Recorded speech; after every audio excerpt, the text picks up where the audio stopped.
오늘은 해운대 집값에 대해서 분석해 보겠습니다. 곧 해운대 경동 리인뷰 2차가 분양을 하거든요. 네. 분양 일정이 떴어요. 그래서 이번 주 금요일 해서 금요일이죠. 23일부터 이제 모델하우스를 오픈합니다. 분양가는 아직 안 떴어요. 곧 뜨겠죠. 네. 그래서 이 분양가를 알기 전에 해운대에 전반적으로 주택 시세가 어떻게 되고 적정 가격은 또 어떻게 되는지를 먼저 살펴보고 그 다음에 경동 리인뷰 분양가가 나왔다. 그러면 내가 뭔가 판단하기에 훨씬 수월하겠죠. 비교할 수 있겠죠. 네. 그래서 해운대 아파트 시세 분석을 해보겠습니다.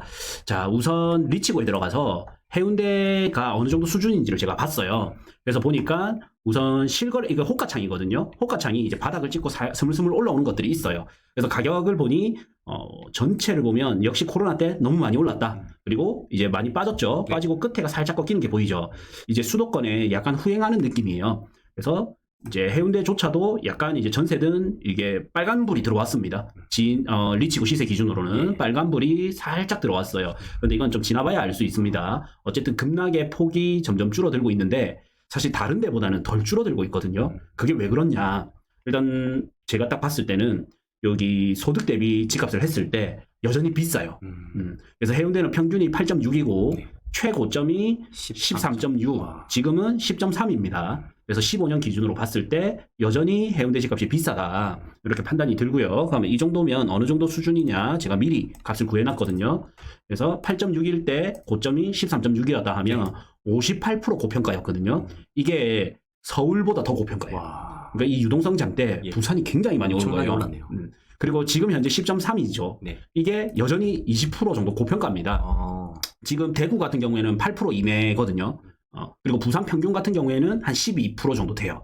근데 해운대는 여전히 아직까지는 좀 고평가 상태다. 그래서 다른 지역의 해운대 정도 입지 도시 되는 곳들을 보면 한 10%대 고평가 수준으로 많이 내려왔거든요. 근데 해운대는 여전히 20%대죠. 그러다 보니까 거래가 다른 지역보다 아직 많지는 않아요.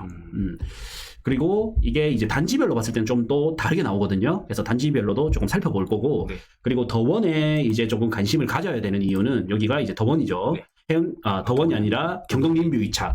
여기에 관심을 가져야 되는 이유는 지금 해운대가 고평가라고 했죠. 그래서 제 생각에는 뭐 당장 반등은 힘들 거예요. 당장 급등은 힘들고 소득이 오르거나 집값이 조금 더 빠져줘야 되는데 그러려면 시간이 뭐 1, 2년 정도 걸리겠죠. 그러면 이제 지금 내가 사놓고 1, 2년 뒤에 정식적으로 사는 게 뭐냐? 지금은 계약금만 걸어놓고 1, 2년 뒤에 등기 치는 거예요. 이게 뭐냐? 이게 바로 분양권입니다. 그래서 이제 분양권에 사람들은 관심을 많이 가지게 되거든요. 지금 아마 경동 해운대가 여기 보면 지금 해운대 롯데스타나 이런 게 10억대가 있어요. 해운대 차이도 마찬가지고 여기 해운대 차이도 마찬가지고 10억대가 있거든요. 그런데 오히려 남천동으로 넘어가죠. 광안동 이런 데 넘어가죠. 그러면 꽤 비싸요. 여기 남천자이 같은 경우에 시세가 어느 정도 하냐면 10억대 분양을 했잖아요. 근데 바다 뷰 보이냐 안 보이냐에 따라서 다르지만 지금 15억에서 16억 이런 게 있어요. 벌써 그렇게 올랐네요. 그러면 그 당시 우리 저번에 임장 갔을 때 이거 미분양 났는데 이런 정도 컨디션 입지에 이 정도면 나쁘지 않다 했잖아요. 몇 달 안 됐어요. 그런데 이제 15억 돌파된 것들이 있거든요. 매물 나오는 것들이. 그래서 보면 오히려 이런 데 8억대보다도 저는 해운대 10억대면 굉장히 괜찮다라고 판단이 들거든요. 근데 그 이유가 뭐냐? 이제 전체 지표상에서는 해운대가 20% 고평가였지만 단지별로 보면 괜찮은 게 있단 말이에요. 그래서 그걸 잘 찾아서 분석해보자라는 거죠. 그래서 제일 비싸게 거래된 아파트가 부산에서는 일단은 빼놓을 수 없는 게 LCT죠. 그래서 LCT 58평이 38억에 거래가 됐습니다. 자, 여기서 이거는 제가 9평 기준으로 한 거고, 자, 여기 옆으로 조금 빼놓고 LCT로 가보겠습니다. 자, LCT가 이제 해운대 백사장에 이렇게 딱 보이는 거죠. 그래서 58평이고 얘가 최고가를 보면 38억에 거래가 됐어요. 지금 최근에 거래된 거는 26억 2천. 나름 버티다가 이렇게 좀 됐고 확 빠졌죠. 거의 10억 넘게 거의 10억 넘게 빠져버렸죠. 그럼 LCT가 38억 거래됐다고 했을 때 적정 가격을 이걸 데이터로 구했을 때가 24억이 나옵니다. 근데 이거는 평균을 넣고 구한 거고 LCT는 그래도 또 부산 해운대의 상징성이 있죠. 그러면 사실 플러스가 조금 돼야 되잖아요. 그러면 제가 생각했을 때 26억 2천이면 나쁘지 않다. 요거는 이제 그렇게 비싸게 거래된 건 아니다. 물론 분양가를 알면 그래도 비싼데 할 수 있지만 저는 24억대 수준 정도에 만약에 거래가 된다면 나쁘지는 않다. 그래서 데이터상으로는 한 9% 정도 고평가. 근데 요거는 부산 평균을 구해서 역산출한 거기 때문에 사실 9% 정도 고평가면 나쁜 가격은 아니다. 이런 생각이 들어요. 자, 그리고 부산에 34평 중에, 그러니까 30평대 중에 9평이죠. 네. 제일 대장 아파트가 뭔지 아시나요? 네. 마린자이 아닌가요? 예, 마린자이입니다. 마린시티자이가 여기 있거든요. 여기 있고, 이 쌍벽을 이루는 게 뭐냐면, 네. 해운대 또 롯데캐슬이에요. 롯데캐슬. 롯데캐슬이 좋은 점은 뭐가 있냐? 해운대 초등학교 가깝죠. 네. 신축이죠. 그 다음에 해운대 백사장 뷰가 나와요. 몇몇 단지는. 네. 그리고 역 가깝고, 그 다음에 이마트 있고. 그래서 입지적으로는 다 갖췄죠. 네, 살기가 좋다 맞죠? 예, 학교, 마트, 역, 바닷가까지. 해운대 바닷가, 예. 해운대 상권의 인프라 이걸 다 갖췄습니다. 근데 단점이 뭐가 있냐? 여기가 학원가가 굉장히 잘 되어 있는 동네는 아니에요. LCT가 들어오면서 여기가 이제 LCT거든요. 여기 단지에서 오피스텔을 지우겠습니다. 헷갈리니까. 네. 여기 LCT가 들어오면서 지금 여기가 해운대 중동인데 이제 중동의 시대가 열리고 있어요. 그리고 여기 우삼구역이 재개발이 되면 완벽히 또 중동의 시대가 될 수가 있거든요. 그런데 아직은 우동의 시대다. 그리고 지금은 이제 해운대 바닷가 뷰도 있지만 사실 강한대교 뷰를 으뜸으로 치거든요. 그래서 세대수도 258세대밖에 안 되는데 부촌 안에 들어가 있고 마린시티라는 부촌 안에 들어가 있고 네. 강한대교 뷰가 나오다 보니까 최고로 비싸게 거래된 거는 9평 기준의 와, 마린시티 18억 자이 예. 18억 3천까지 거래가 됐습니다. 그래서 마린시티 자이를 시세를 보면 지금 최근에는 얼마에 거래되고 있냐? 10억 7천에 거래되고 있어요. 야, 이 편차가 너무 크죠? 그렇네요. 46층은 14억에 거래가 됐고 8층은 10억 8층은 10억 7천. 이게 뭐 자세히 좀 살펴볼 필요가 있는데 저는 이 8층도 전세대가 뷰가 나오는 걸로 알고 있거든요. 그래 보면 10억 7천이 너무 잘 산 거 아닐까 생각이 들어요. 네. 한번 볼까요? 네, 적정가 궁금하네요. 네. 그래서 18억 3천이 고점 가격이고 적정가는 11억 5천 정도거든요. 그래서 10억 7천 정도면 좀 싸게 산 거다. 좀 싸게 산 겁니다. 물론 이제 그 고층 대비해서는 조금 층이 아쉽다 할 수 있지만 그래도 제가 이거 확인은 필요한데 뷰가 나올 거예요 아마. 네. 그러면 저는 괜찮다고 봐지거든요. 와, 그래도 부산 1등 아파트에 부촌에서 어쨌든 아직까지도 거의 신축. 이 아파트를 10억 7천에 살 수 있다.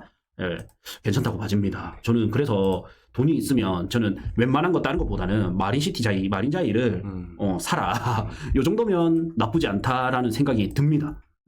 그리고 이제는 구축으로 넘어가고 있지만 3등 아파트가 뭐였냐? 3등 아파트가 트럼프 월드 센텀입니다. 9평 중에서는 2등이에요. 네. 이제 LCT를 넣어서 그렇고. 그래서 트럼프 월드 센텀을 보면 일단은 입지가 깡패죠. 위치가 어디 쪽인가요? 어디 쪽이냐면 우리가 자주 가는 센텀역에 네. 센텀역을 바로 끼고 있어요. 끼고 있구나. 예, 바로 옆에 롯데백화점, 신세계백화점. 바로 앞에 이제 지하철 2호선, 네. 부산 또 2호선이 강세죠. 네. 2번 출구, 4번 출구를 같이 물고 있고요. 옆에는 또 어쨌든 동해선이 또 있습니다. 홈플러스도 있고. 예, 그래서 입지만큼은 그냥 깡패 수준. 그래서 입지만큼은 그냥 최고다. 이래 보이는 아파트거든요. 주복입니다. 네. 자, 얘가 얼마까지 갔었냐? 최고가가 보자, 17억 5천까지 갔습니다. 17억. 네. 그래서 어떻게 보면 글쎄 이 뭐라 해석을 해야 될지 모르겠지만 입지가 좋다 보니까 마린시티자이는 10억까지 거래된 게 있었잖아요. 네. 이거는 14억입니다. 네. 최저가가 12억이고. 덜 떨어졌네요. 네, 역시 이제 불경기가 오다 보니까 와, 이게 10억 9천이 싸게 10억대가 마린자이가 10억 7천이 싸게 팔린 저는 이게 좀 싸게 팔렸다 생각 들거든요. 네. 그래도 이게 14억 7천이면 나름 요거는 조금 비싸게 거래된 거 아닌가 이런 생각이 들어요. 그래서 보니까 뭐 33% 정도 고평가다. 그런데 대체 불가 입지이기 때문에